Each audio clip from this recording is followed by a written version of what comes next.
জোনমণি মৰাণৰ ওপৰত থকা গোচৰ।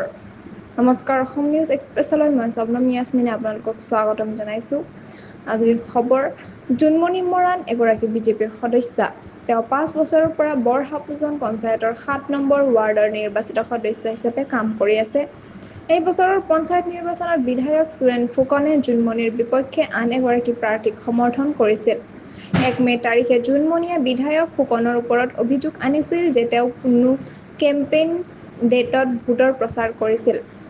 এই কথাটো জনাই দিয়াৰ পিছতেই পৰিস্থিতি বেয়া হ'ল।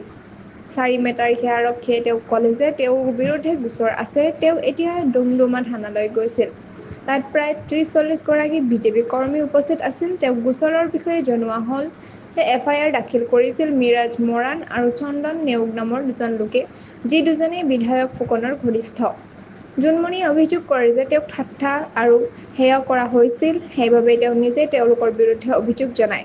কিন্তু আৰক্ষীয়ে তেওঁক গ্ৰেপ্তাৰ কৰে আৰু পিছদিনা তেওঁক জেললৈ পঠিওৱা হয়।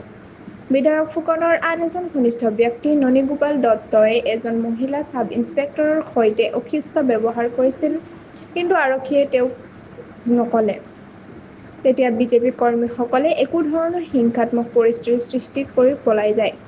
বিজেপিৰ লোকসকলে জোনমণিক জেলৰ পৰা ৰক্ষা পাবলৈ কৈছিল। তেওঁ যদি সাৰ্বজনীনভাৱে ক্ষমা খোজে।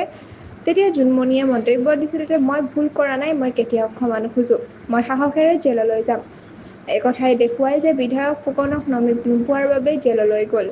পিছলৈ এই গোচৰসমূহ উঠাই লোৱা হয় আৰু এই বিচাৰপতিৰ ওপৰত চূড়ান্ত সিদ্ধান্ত লোৱাৰ দায়িত্ব আছে। এই ঘটনাৰ পাছতে মানুহৰ ভিৰত ৰোষ দেখা যায়। কিছুমান যুৱকে কালপঞ্চায়তী ফুকন নামৰ এজন বিজেপি কৰ্মীক বাহিৰলৈ উলিয়াই আনিলে আৰু তেওঁক ৰাজহুৱাভাৱে অপমান কৰিলে, কাৰণ তেওঁ মৰাণ সমাজৰ মানুহক লঘু মন্তব্য কৰিছিল।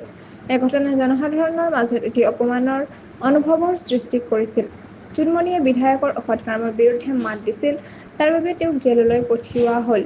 তেওঁ সাহসেৰে প্ৰতিকাৰ কৰিলে, ক্ষমা নুখুজিলে। যদিও এতিয়া গোচৰ উঠাই লোৱা হৈছে, এই ঘটনাই দেখুৱাইছে যে জনপ্ৰতিনিধিৰ অহংকাৰত আঘাত পালে সাধাৰণ লোকেও মূল্য দিবলগীয়া হয়। সংযুক্ত হৈ থাকক অসম নিউজ এক্সপ্ৰেছ চেনেলটোৰ লগত। চেনেলটো লাইক, কমেণ্ট, শ্বেয়াৰ কৰিবলৈ নাপাহৰিব। লগতে কাষতে থকা বেল আইকনটো দবাবলৈ নাপাহৰিব। ধন্যবাদ।